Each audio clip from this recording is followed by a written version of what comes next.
hoje nós vamos iniciar a nossa aula falando de sistema respiratório dos insetos.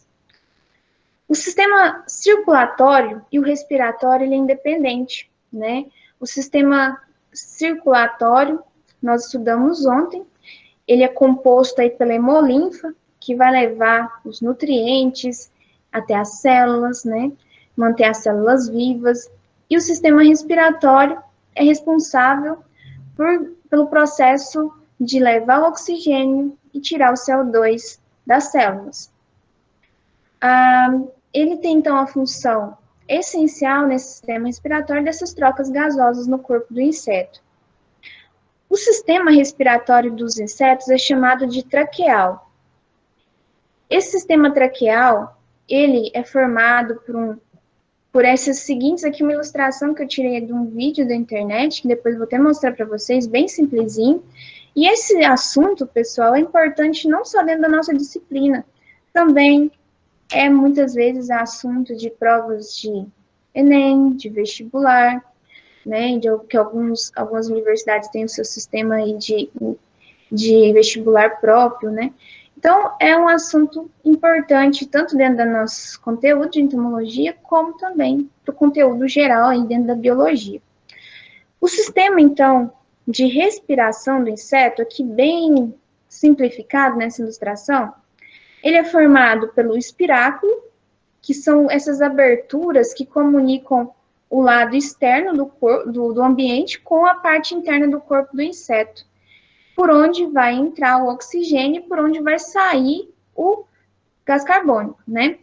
Esse oxigênio, ele entra pelos espiráculos e vai ter um sistema de traqueias, que são túbulos, né? Que vão levar esse oxigênio, ele vai ramificando cada vez mais pelo corpo do inseto, até chegar ali nos músculos, em todas as células do corpo do inseto, para levar o oxigênio. E por uma diferença de concentração, né, tem menos O2 dentro da célula do que tem ali nas traqueias, o O2 vai entrar nas células. E o CO2, pela diferença de concentração, que tem mais CO2 dentro da célula do que na traqueia, vai sair. Então, por essa diferença de concentração, tem as trocas gasosas ali no sistema respiratório do inseto. Dessa forma, ocorrendo ali a respiração do inseto, a garantia da sua sobrevivência.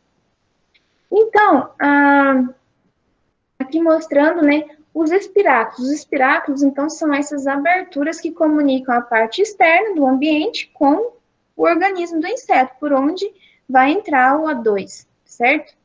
Esse número de espiráculos tem uma variação de acordo com a espécie de insetos, mas geralmente em número de 10 pares, tá, de espiráculos. Depois tem uma imagem ilustrativa, né, que vai ajudar vocês a verem melhor esse número de espiráculos. Então, os espiráculos são esses orifícios, né, de entrada do oxigênio. Só que eles são bem pequenininhos, tá?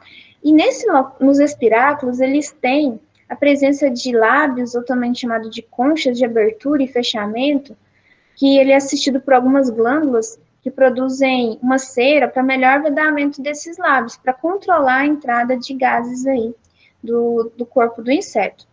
Nessa ilustração aqui, dá para ver aí o caminhamento do oxigênio e do CO2 dentro do sistema respiratório dos insetos. Em azul aqui o oxigênio entra pelos espiráculos, vai caminhando pelas traqueias até chegar nas células do corpo do inseto, levando oxigênio. E o CO2 faz o caminho inverso, saindo do corpo do inseto. Então, é essa a forma de respiração dos insetos, o sistema chamado de traqueal. Aqui só falando um pouquinho mais sobre as traqueias, que são esses canais, né, contínuo e com um tegumento, que possibilita a entrada dos gases do O2 e a saída do CO2 do corpo do inseto, né? Essas traqueias são circulares, elas têm uma camada de epitélio na parte interna, e essa camada ali, ela tem também um epitélio celular que secreta uma substância chamada de ctenídia, e essa substância, ela mantém o sistema traqueal aberto para passagem dos gases, né? Nessa ilustração aqui mostra o corpinho de um grilo, e aqui mostra os pares de espiráculos e as traqueias. Os espiráculos, em média, em número de 10 pares, como vocês podem contar aqui, ó, 1, 2, 3, 4, 5, 6, 7, 8, 9, 10 pares de espiráculos, né, ligados ao sistema de traqueia para entrada do O2 e saída do CO2. Nessa ilustração aqui mostra também, bem, né, a entrada do oxigênio pelos espiráculos, o caminhamento no sistema traqueal, nos tubos traqueais, até chegada nos músculos, nos tecidos do inseto, levando aí os gases e saindo o CO2 de forma inversa nesse sistema respiratório. Os insetos apresentam também como componente do seu sistema respiratório chamados de sacos de ar, sacos aéreos. Os sacos aéreos, eles são dilatações, né, das traqueias, que se contraem dependendo da pressão do hemolinfo, se distendem. A principal função desses sacos aéreos é regular o fluxo de ar no sistema traqueal, na quantidade de ar que é inspirado e expirado. Só que esses sacos aéreos também têm uma função a mais para insetos que têm atividade de voo muito rápido, né? Por exemplo, gafanhotos migratórios, que a gente viu muito aí esse ano, né, que foi alvo de reportagens e preocupação de produtores. Aqueles gafanhotos, eles voam rápido e por muito tempo. Eles têm que ter ali um reservatório de ar, porque a grande exigência de oxigênio ali nessa atividade de voo. E os sacos aéreos têm essa função. Aqui nessa ilustração mostra os sacos aéreos, eles são, então, aí uma dilatação das traqueias, que vai ajudar a regular essa quantidade de ar que dá dentro do organismo, de oxigênio, né, no balanço, e também para insetos de voos longos, né, como os gafanhotos migratórios, ele tem a função de garantir a oxigenação do organismo desse inseto, que tem uma alta exigência durante esse processo de voo. Eu vou mostrar daqui a pouco uma tabelinha que mostra a exigência de oxigênio do inseto em repouso e em voo, como é alto. Então, esses sacos aéreos vêm auxiliar. Os traqueolos, eles são ramificações da traqueia, bem fininhos, que vão ramificando até chegar nos tecidos para levar o oxigênio até as células.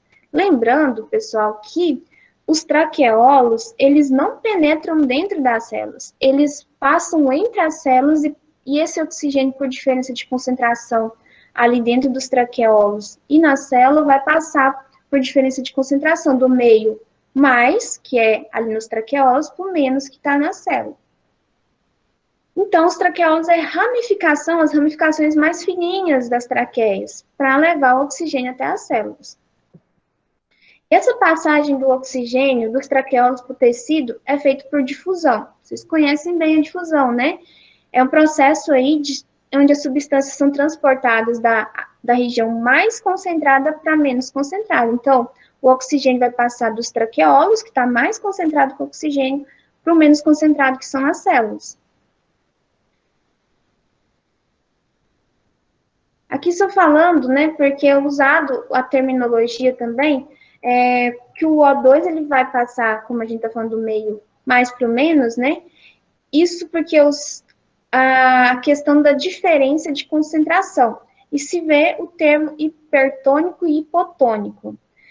O termo hipertônico e hipotônico, eles são definidores do processo de fusão, que é essa diferença de concentração entre os meios. O meio hipertônico é aquele que tem maior concentração. No caso aqui, na passagem do oxigênio, os traqueolos é o meio hipertônico. A célula, vamos falando sobre a concentração de oxigênio. Nos traqueolos, ele é hipertônico em oxigênio, tem mais concentração de oxigênio, e a célula é o meio hipotônico. Então, vai passar do meio hiper para o meio hipo. Então, ocorrendo a difusão do oxigênio dentro das células.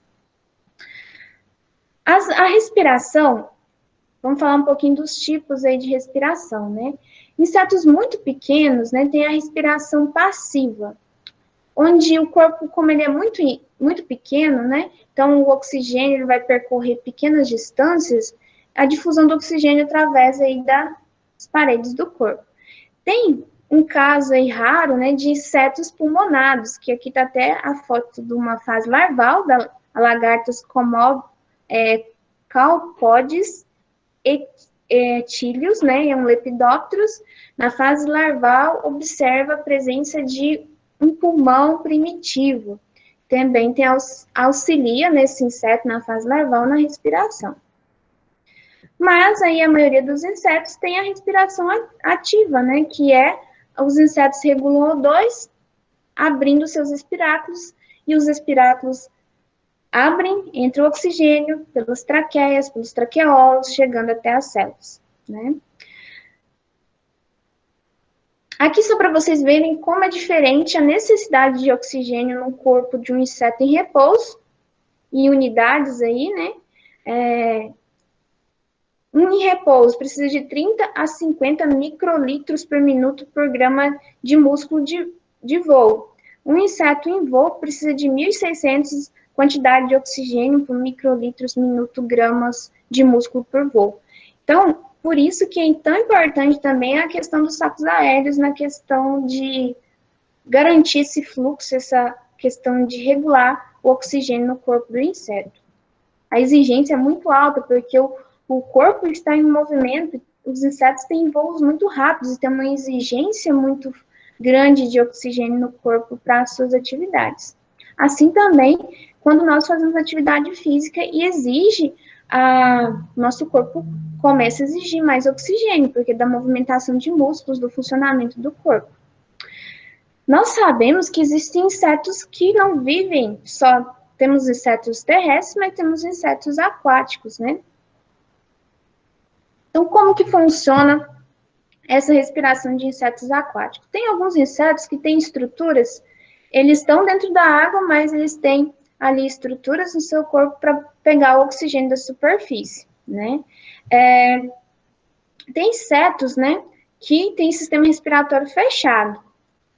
Os espiráculos ficam fechados e o O2 entra por difusão no corpo, o oxigênio que tem na água vai entrar por difusão. Nós temos insetos aquáticos, né, que respiram ar atmosférico na superfície da água. Nós temos aqui um caso de insetos que têm as brânquias físicas, aqui um besouro aquático, ele armazena o ar em uma bolha de ar dentro da água e ele vai gastando esse oxigênio. Também temos insetos que têm a respiração aquática chamada de plastron. Um exemplo é besouros aquáticos da família Hydrophilidae. Esses insetos, eles têm uma camada de pequenos pelos que garantem a permanência ali de bolhas de ar, de oxigênio, em contato com os espiráculos no seu corpo. Espiráculos são estruturas de entrada de oxigênio. Ele permanece ali dentro da água usando esse oxigênio. Depois, até ele captar novo oxigênio da superfície, né? Então, isso é o sistema respiratório, para vocês entenderem como que é o sistema respiratório. Os espiráculos, a presença das traqueias, os traqueolos, que são ramificações das traqueias, que por difusão faz a troca gasosa, levando oxigênio e tirando CO2 do corpo dos insetos. Falando do sistema nervoso dos insetos. Os insetos, eles percebem o que ocorre à sua volta, eles reagem aos estímulos, ao estímulo de acasalamento, que a fêmea libera um feromônio, a um estímulo de fuga, quando ele percebe um predador, a um estímulo de ataque, quando um dos seus, por exemplo, as abelhas sociais, percebem o feromônio de ataque, quando uma das suas operárias foi atacada ali por um predador, e eles percebem e atacam essa presa. Então, eles têm percepção do seu meio, e eles reagem com estímulos a essas percepções recebidas pelo seu sistema nervoso. Então, recebe um estímulo, esse estímulo ele vai passar ali pelos neurônios, receber esse estímulo e reagir a esse estímulo, que pode ser uma resposta lenta ou rápida. O sistema nervoso dos insetos é dividindo em sistema nervoso central, sistema nervoso visceral e sistema nervoso periférico. E os sensores. Aqui para mostrar a presença aqui dos neurônios. Os insetos, eles são também, esse sistema nervoso dele, para resposta para os estímulos, eles têm os neurônios, né? Aqui a estrutura do neurônio, os dendritos, que são as terminações de recepção nervosa, aqui o corpo os axônios, né, o corpo do neurônio, e aqui os terminais do axônio, a transmissão desse impulso e a reação, sendo que muitos inseticidas agem no sistema nervoso do inseto. Não sei se vocês já viram, por exemplo, esses inseticidas que a gente usa em casa para controle de insetos domésticos, como barata, e às vezes você vê a barata lá, depois que ela teve contato com o inseticida, ela fica com um tremor constante no corpo, até ela morrer. Aquilo ali é porque aquele inseticida, ele impede o desligamento da passagem da passagem do fluxo nervoso. Então, fica ligado e ele morre por um estresse ocasionado. Os neurônios ficam recebendo constantemente um impulso nervoso até a morte do inseto. Então, muitos inseticidas, e é importante a gente falar sobre o sistema nervoso, agem no sistema nervoso. Assim como temos inseticidas que agem no sistema, que eles são mimetizadores de hormônios responsáveis pelas trocas de equidis, eles mimetizam o hormônio responsável pela a metamorfose, muito usado em lagartas, né, que o inseto não consegue fazer a equidise, a troca, né, do exoesqueleto, ele morre estrangulado com o exoesqueleto que ele não conseguiu trocar, porque não era o momento. O inseticida, ele mimetizou o hormônio e levou uma troca prematura, sem estar com o outro exoesqueleto pronto. Ele morre estrangulado. Então, os inseticidas, eles têm várias formas de ação. No sistema nervoso, no sistema hormonal dos insetos. Então, a gente depois, se tiver um tempinho a mais, a gente vai falar um pouco dessa questão dos inseticidas mais no final do nosso trimestre, né? O sistema nervoso dos insetos então, tem o cérebro, que tem o protocérebro, formado por lobos ópticos, os ocelos, captura ali os ocelos de luz, né? As células neurosecretoras, que são responsáveis pelo instinto, comportamento. Nós temos os glândulos subesofagianos, onde está responsável pela coordenação de músculos, órgãos de sentido, aparelho bucal, glândulas salivares. O cordão nervoso central, que ele se subdivide aqui, como na ilustração, nos glândulos torácicos e nos glândulos abdominais. Os glândulos torácicos responsáveis pela movimentação de músculos das patas, das asas, e os glândulos abdominais responsáveis aí por estímulos na parte de cópula e oviposição.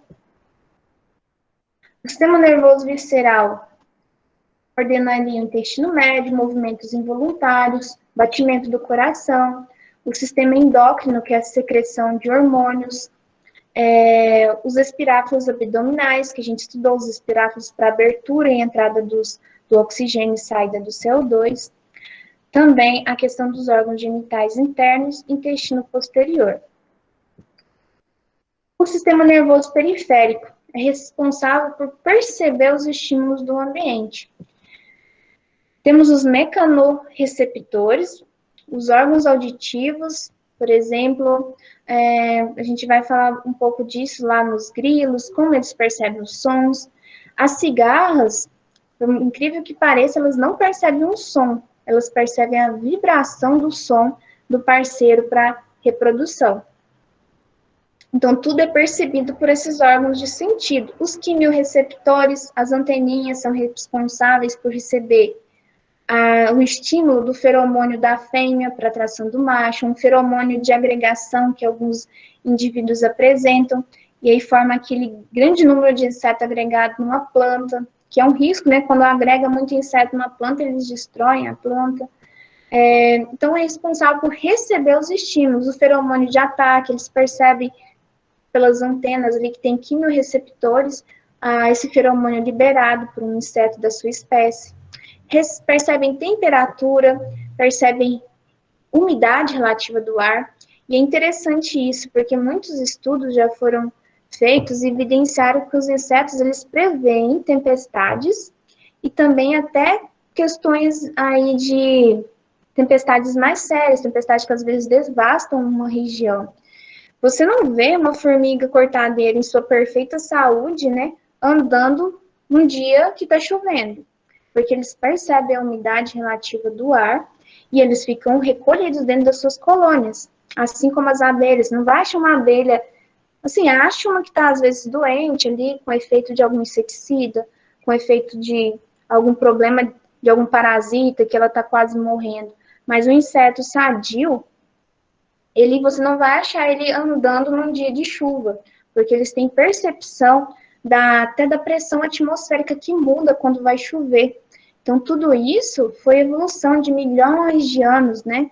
Hoje até postei lá no Instagram do curso que os insetos estão aqui na Terra 110 milhões, se eu não me engano é esse número, antes dos dinossauros. Então, para vocês verem que é uma adaptação de milhões e milhões de anos. É claro que estou falando dos insetos mais primitivos, tem insetos que evoluíram mais recentemente, há milhares de anos, não milhões, né? Mas são organismos muito adaptados e percebem a natureza de uma forma que a gente não percebe. Por isso que é um mundo, assim como eu sempre digo para vocês, que cabe muita pesquisa, muito estudo, porque eles são muito adaptados ao ambiente, né? Tem os órgãos visuais, o olho composto, os ocelos, né, que têm percepção de luz, e não são todos os insetos que apresentam ocelos. As cigarras, por exemplo, apresentam ocelos, né, que são olhos primitivos, eles percebem apenas a luz. Agora, claro, a cigarra ela tem o olho composto e tem o ocelo no centro da cabeça. O olho composto ele vai ter a visão ali de todo o ambiente à sua volta. Outra questão dos órgãos periféricos, né, são as sensilas, que são formadas por células receptoras e acessórias. Essas sensilas, elas têm a capacidade de captar cheiros, né, receptores químicos que estão localizados nas antenas, paladar, assim como olfato, sensilas que atuam com receptores químicos para localização nas antenas. Vamos falar dos mecanorreceptores. Os mecanorreceptores, eles são responsáveis pela postura do corpo, pela locomoção, pela posição do corpo em relação à gravidade, pelo seu posicionamento ali no ambiente, na hora que para. Os tipos de mecanorreceptores. O tátil, antena é percebido, então, os estímulos do ambiente tem mecanorreceptores nas antenas, nos tarsos, que é ali nas pernas, né, nas terminações, no finalzinho das pernas, nos cercos, que são estruturas que alguns insetos apresentam no final do abdômen. Então, eles, não sei, passam a reparar, o dia que vocês verem formiguinhas, às vezes até dentro de casa, formiguinhas pequenininhas, dá uma olhada quando elas estão andando assim, porque elas andam em uma linha imaginária, né? Você não está vendo ali um trieiro, mas elas estão andando sempre no mesmo caminho, porque ali foi marcado um feromônio de trilha. E pode perceber que quando elas encontram entre si ali no caminho, elas se tocam com as anteninhas. Ali é uma forma de comunicação, né? Uma comunicação tátil, de tocar, né? Também, uma outra forma de mecanorreceptores são o auditivo, percebendo vibrações de som. Tem os órgãos de Johnson, né, chamado órgão Johnson. Ele é responsável, né, o som é captado e percebido pelo tímpano, que fica nas pernas dos insetos, uma grande parte, e também por alguns grupos de insetos tem os órgãos de Johnston, que são localizados na antena, que auxiliam nessa percepção dos estímulos auditivos. Os quimiorreceptores são os receptores de feromônios, os receptores dos estímulos químicos que são comunicação básica dos insetos, né? Os quimiorreceptores são abundantes nas antenas, nas peças bucais e nas pernas dos insetos. Outra forma de quimiorreceptores são as sensíveis olfativas, que são para perceber, por exemplo, uma planta, um inseto que come, que se alimenta, por exemplo, uma formiga cortadeira, que vai cortar a folha para alimentar o seu fungo lá cultivado dentro das suas colônias. Como que ele percebe que uma planta é boa e outra não é boa para alimentar esse fungo que ele cultiva? Porque ele percebe no ambiente as substâncias liberadas por essa planta. Então, para vocês verem, né, que são os semioquímicos, que são os sinais químicos. Os insetos, eles são muito direcionados a sua vida pelos estímulos químicos percebidos entre a espécie e também os estímulos químicos que as plantas liberam, as substâncias que as plantas liberam. E esses semioquímicos, eles são divididos em feromônio, aleloquímicos, aí nós temos dentro de aleloquímicos alomônios, cairomônios e cinamônios. E nós temos aqui explicando o que é feromônio. O feromônio é uma substância que é secretada, por exemplo, pela mesma espécie, o feromônio de trilha que as formigas fazem. Só aquela espécie vai perceber aquele feromônio. Ela não vai ser captada por outra espécie, por exemplo, entre uma formiga, uma espécie de formiga. A formiga cabeça de vidro, que é aquela cabeçuda que tem lá, que é problema para a agricultura, que corta as folhas, tudo. O feromônio de trilha que ela libera, ela não é captada por uma formiga doceira. O feromônio é uma comunicação química entre a espécie. Outro exemplo, o feromônio sexual liberado pela fêmea da Spodoptera fugiper, da lagarta do cartucho.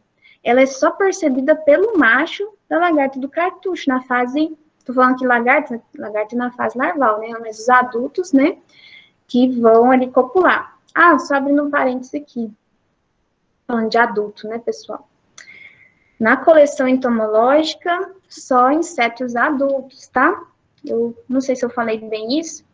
Por exemplo, o lepidóptero não pode pôr a lagartinha, tem que colocar a borboleta ou a mariposa, tá bom? Então, só insetos adultos que vão entrar na coleção. Só porque eu não lembro se eu deixei isso bem frisado lá no dia que eu estava explicando a coleção entomológica. Então, lembrei agora, falando aqui para vocês. Mas como eu estava falando, o bicho-furão, que é um problema aí na citricultura, que é a fase larval do bicho-furão destrói as laranjas, né, a lagartinha.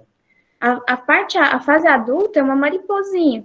A fêmea vai liberar o feromônio de atração sexual que só vai ser percebido pelo macho da mesma espécie. Então, é uma comunicação restrita entre eles, porque imagina que bagunça que ia virar, né?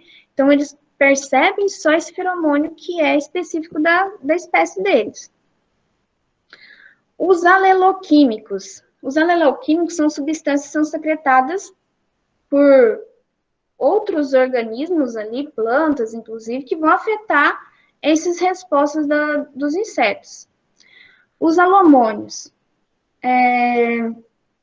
Os alomônios, por exemplo, é agente químico de vantagem adaptativo para alguns organismos emitem, como uma secreção de defesa, né? Os cairomônios. Os cairomônios são também uma substância que tem uma importância na percepção para esses insetos de uma vantagem adaptativa, que, por exemplo, a localização do hospedeiro, vamos falar aqui do parasitoide da Cotésia flavips, que é um insetinho que parasita a lagarta da cana, a broca da cana. Ela percebe a substância liberada pela sua presa e vai até ela por essa substância liberada. Por exemplo, a broca da cana está lá dentro do como da cana e o parasitoide sabe onde ela está. E a partir desse cairomônio, juntamente com seus órgãos táteis, que ela vai palpeando ali o como da cana, ela consegue identificar cadê aquela broca e colocar seu ovipositor e fazer o parasitismo daquela lagarta, para vocês verem como eles são muito perfeitos nessa questão de sensibilidade, né, dos química, né, de percepção dos estímulos químicos do ambiente. O cinamônio, um exemplo é os insetos polinizadores perceber o perfume das flores, ou os insetos perceberem uma substância que é liberada por uma planta que é atrativa para que ela se alimente. Então, são substâncias emitidas por uma planta que ela vai perceber e vai caminhar até ela. Caso aí, um exemplo das flores, né, que emitem o perfume. Por que as flores são tão cheirosas? Algumas, né, não tanto, mas principalmente essas plantas que exigem muita ação dos insetos polinizadores têm um cheiro bem característico, como a flor do maracujá. O maracujá é altamente dependente da polinização feita por insetos, principalmente as mamangavas, né? Porque são insetos mais robustos e o transporte de pólen facilita muito essa polinização. O cheiro, a cor também da flor, bem atrativo, lembra lá da flor do maracujá? Isso tudo são fatores de adaptação da planta para atrair inseto polinizador, para que seja efetivo essa troca de pólen entre plantas, porque o maracujá ele não produz frutos se tiver autopolinização, ele tem alta incompatibilidade entre o pólen e o óvulo, né? Tem que ter uma troca de pólen. Então, por isso que o cheiro liberado, a cor da flor, tudo isso é um atrativo para os insetos polinizadores. Os fotorreceptores, ainda falando de sistema nervoso. Fotorreceptores vão receber luz, os órgãos visuais, como o olho composto dos insetos, como os ocelos que alguns insetos apresentam, né? Aqui na cigarra, uma ilustração aqui, mostrando o olho composto da cigarra, percepção de imagens, né? E aqui no centro da cabeça, 3 ocelos. Não formam imagem, mas estão relacionados à percepção de intensidade de luz. Os insetos, essas milhões de espécies de insetos catalogadas, eles só estão até hoje aqui sobre a superfície da Terra e sobreviveram a tantas intempéries ao longo da história da Terra, porque eles conseguem captar o que está acontecendo no mundo e reagir a essas situações. Então, o sistema nervoso dos insetos é de que depende a sua reação. E são controlados aí todo o sistema de reação e reprodução e busca por alimento, tudo isso está ligado com esse sistema nervoso dos insetos, né? O sistema nervoso sensorial recebeu os estímulos, tanto internos como externos. O sistema nervoso, ligação do sistema sensorial com os músculos, com a reação. O inseto percebe a liberação de um feromônio de ataque. Uma abelha foi atacada por um predador. Uma abelha apis mellifera, abelha Europa, que a gente fala. Ela vai receber esse estímulo, e esse estímulo vai ser recebido, passar nos neurônios ali, tem uma resposta rápida de ataque desse predador que está colocando em risco ali uma dos seus componentes da sua colônia. Né? Só um exemplo. O sistema muscular reagia aos estímulos, movimentação, voo, né? E temos, então, o sistema nervoso está interligado, né? E o glandular, que a gente vai estudar, que é a secreção de feromônios, né? Que nós vamos começar a falar agora, e é o nosso último tópico de hoje, falar de sistema glandular. Mas antes da gente, então, finalizar o nervoso, o resuminho. Então, o inseto, ele tem um sistema nervoso onde ele recebe estímulo, quimiorreceptores, fotorreceptores, os estímulos do ambiente e reagem a ele. Escapando, reproduzindo, né, tudo isso para busca de alimento, quando ele sente a liberação de substâncias que representam ali a planta, os cinamônios, né, os aleloquímicos liberados pela planta ou pela uma presa, no caso de insetos predadores e também parasitoides. Então, o mundo aí do sistema nervoso central dos insetos é o que garante como nós perceber as situações e reagir a essas situações dado ao seu meio. então para o sistema glandular.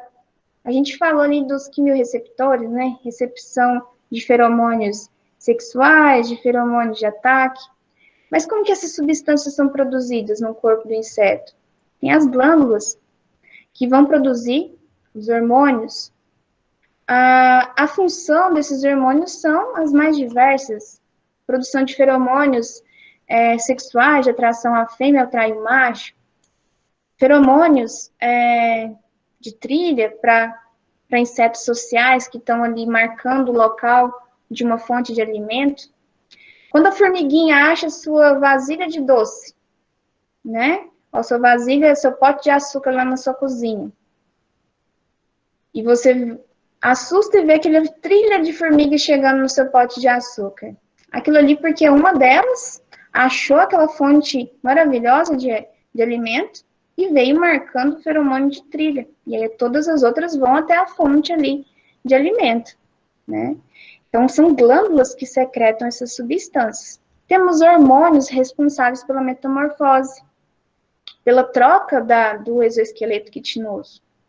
Isso é tudo funcionamento hormonal. As células neurosecretoras, elas são em forma de gânglios, né? Gânglios, que se localizam no sistema nervoso central, que vão produzir um ou mais hormônios com papel do crescimento, de comandar o crescimento do inseto, e à medida que esse inseto cresce, ele precisa de trocar, fazer a muda ali, falando da metamorfose, né, dos insetos que têm metamorfose, os ametábulos, né, raros os casos, e também essas células neurosecretoras responsáveis pela questão de reprodução. Temos aí a corpola lata, que é uma ali responsável, né, uma glândula responsável pela produção do hormônio juvenil. Esse hormônio juvenil, ele tem função de inibir a metamorfose antes da hora, até que tenha realmente, ele está preparado, o novo exoesqueleto para ocorrer a troca. A corpola cardíaca, ele produz, é responsável por produzir o equidisotropina, que tem importância ali na ovogênese, que é o processo biológico de formação das células reprodutoras femininas. Temos as glândulas protorácicas, que está envolvida na produção do equidisônio, que é o hormônio secretado para que ocorra o desprendimento daquele exoesqueleto antigo e ele conseguir ali fazer essa troca, né, de exoesqueleto. Essas substâncias que são secretadas pelo inseto, então ela tem função tanto para a sua atividade metabólica de reprodução, de trocas ali na parte de metamorfose, de amadurecimento do sistema reprodutor, de crescimento do inseto, e também temos glândulas que vão ser responsáveis pela comunicação externa, né, comunicação com os indivíduos ali.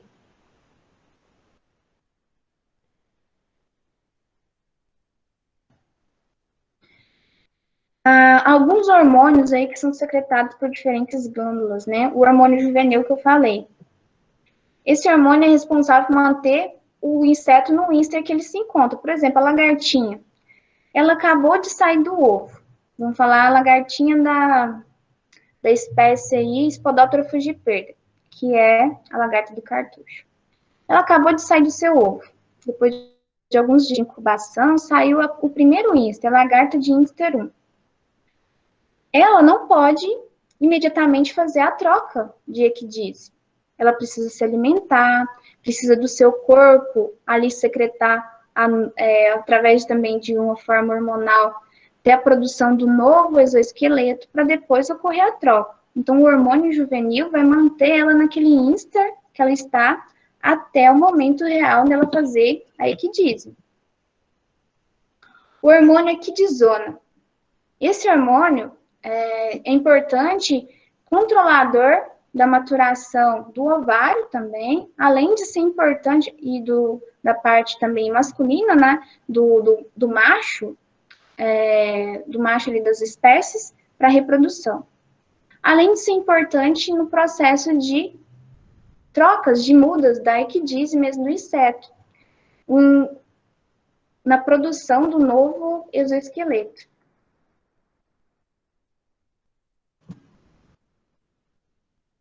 Controle hormonal de reprodução em machos.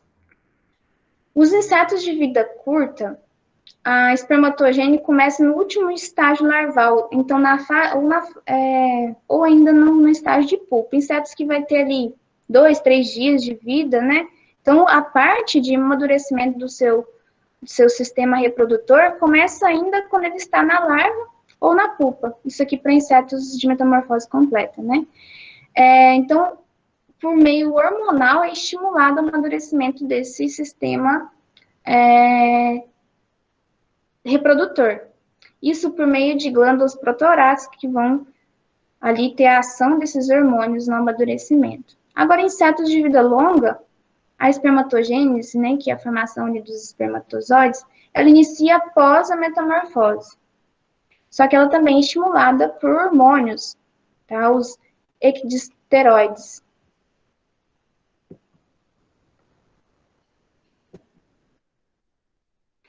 Dormência. Não sei se vocês já ouviram falar, mas vocês já pararam para pensar em regiões frias? Onde vai os insetos na época de inverno rigoroso? Esses insetos, eles ficam em estágio de baixa metabolismo, sobrevivendo até que tenha alimento disponível, até que eles consigam voltar. Como então que esses insetos sobrevivem, né? Nesse período inóspito, nesse período que não tem alimento, ou que está uma temperatura muito baixa, que não pode ficar ativo ali buscando alimento, porque senão ele vai morrer congelado, né? Esses processos de dormência, né, são uma condição fisiológica de atraso ou interrupção do crescimento do inseto, ou de atraso ou interrupção da reprodução para suportar as condições ambientais adversas. Por isso que eu digo, o inseto não chegou onde chegou, não aguentou todas as mudanças ambientais do nada. É uma série de adaptações. Quem se adaptou, sobreviveu. Espécies que não se adaptaram, não ficaram, né? Então, temos alguns processos, 3 tipos de dormência de insetos. A quiescência, a oligopausia e a diapausa. A quiescência é a resposta do inseto a mudanças súbitas, não antecipadas e acíclicas, de curta duração. Isso, por exemplo, uma mudança brusca no tempo, e vai ser um período curto de atraso no desenvolvimento do inseto. Vai ter uma redução ali do seu metabolismo. A oligopausa é um período fixo de dormência, em resposta à mudança climática, que é comum no inverno, por exemplo, na região que aquele inseto habita. Nesse tipo de dormência, oligopausa, ocorre uma redução ou paralisação do crescimento ou reprodução, e as reservas nutricionais, e é um inseto que já está adaptado para aquele ciclo, ele já sabe que em determinada época, ele já percebe no ambiente as mudanças climáticas, que vai ter um tempo ali que ele precisa estar recolhido, ele já tem reservas nutricionais no seu corpo para aguentar aquele período. E temos a diapausa, que é um sistema mais evoluído de dormência, para suportar condições ambientais cíclicas, extremas e de longa duração. Para o inseto que também tem esse sistema, gente, e aqui não são todos os insetos que têm a capacidade de ter diapausa, tá? Isso são insetos que já estão adaptados a regiões de clima que tem um inverno mais rigoroso, por exemplo, tá?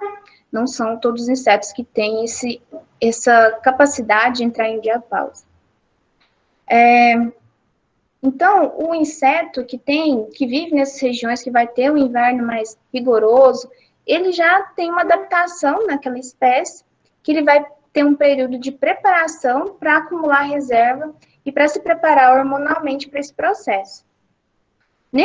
O inseto não se alimenta durante esse período, e o retorno das condições favoráveis não interrompe, por exemplo, acabou o frio hoje, não significa que hoje a diapausa vai ser interrompida. Então, é todo um processo hormonal, né, e que tem um tempo certo ali, que ele se preparou para entrar num período de metabolismo muito lento, que ele consegue suportar vários meses, inclusive em regiões que têm invernos bem rigorosos, com neve, né? E quando aquele período passa, aí vem as questões das mudanças do ambiente, tudo não é de uma hora para outra que ele interrompe a diapause. Depois de algum tempo, que as condições ambientais estão boas, e ali seu sistema hormonal reage e ele vai voltar às suas atividades normais, né? Bom, pessoal, a nossa aula, falando sobre sistema nervoso, sobre sistema respiratório e glandular, de uma forma bem enxutinha, né? Tem muito mais a se falar, é um assunto muito, bem denso, mas era isso que eu queria passar para vocês terem entendimento, porque tudo isso está envolvido também na parte de entomologia agrícola. Quando você fala de sistema nervoso, a ação de um inseticida que ele tem ação no sistema nervoso, né? É importante conhecer.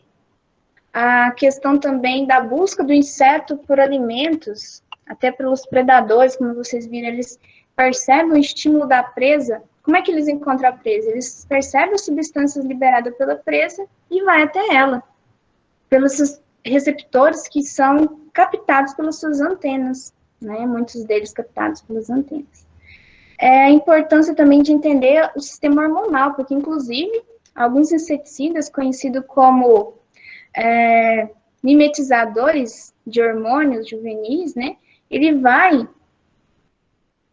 mimetizar, vai acelerar o processo de equidise. São um dos grupos aí de inseticidas mais modernos, né, que são inseticidas reguladores, eles chamam aí no mercado de regulador de crescimento, mas na verdade ele é um desregulador de crescimento, porque ele mimetiza um hormônio que o inseto não está na hora de produzir para ocorrer a equidise, e aí ocorre ali a troca antecipada, e o inseto, a lagartinha, né, em ação principalmente em lagarto, esses reguladores de crescimento, ela morre estrangulada, porque ela começa o processo de troca da equidise, só que não tem,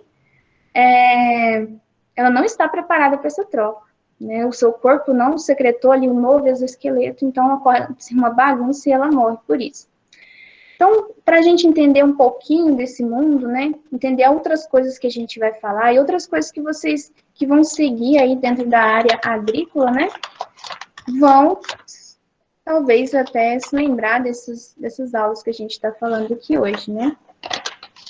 Tem alguma dúvida sobre o conteúdo? Deixa eu ver se alguém deixou alguma dúvida aqui.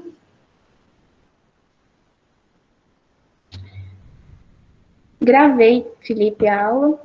Depois eu vou disponibilizar para vocês lá no Class, tá bom?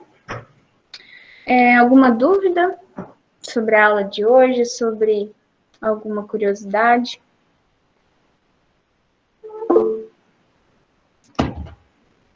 Não, Augusto, louva a Deus, ele é da ordem Mantódia. Muita gente confunde ele como sendo da mesma ordem do grilo, né? Que é um ortóptero, a ordem Orthoptera. Então, ele não entra no insetário, na coleção entomológica, tá bom? Ele, inclusive, é um inseto que tem uma certa importância benéfica na agricultura, porque ele é predador, mas ele não é uma das ordens que foram pedidas, tá bom? Mais alguma dúvida?